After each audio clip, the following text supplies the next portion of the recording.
Simulan natin ang balitaan. Nagpapatrol. Nagpapatrol. Bukas na raw na ibababa ang resultang si Tanggol ang nanalo. What the hell are we gonna do? Hindi tayo bababa sa pwesto. Kailangan nating magbarikada. Kailangan natin protektahan ang katotohanan.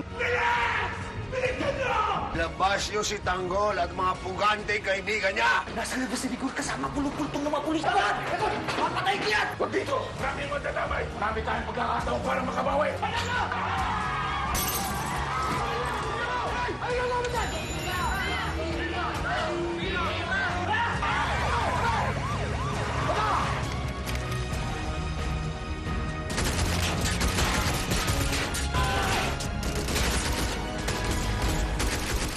Hanapin niyo ang milyones namin kahit halongkatin yung buong isla. Babalik natin yung milyones. Gagawa tayo ng paraan para mailigtas sila, para magkapatid. Dun sa cottage sa Lumang Marina, may loft doon. Alam ko nasan yung pera? Wala na kayong oras, basta hanapin nyo na. Paano mo nalaman? Hindi mo anak si Olsen. Hindi. Bakit buhangin yung laman ng urn ng tatay ko? So buhay ka ba? Patay ka na.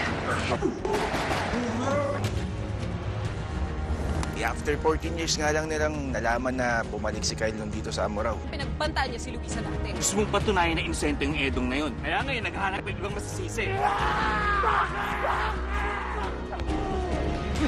Pagsubok na naman ba to? Padalaman ng anghel ang mga demonyo para protektahan ang makasalanan. Lahat ng buhay natin nasa panganib na. Pati na yung mga mahal natin sa buhay. Kailangan na natin mapigilan si Edo. Hello.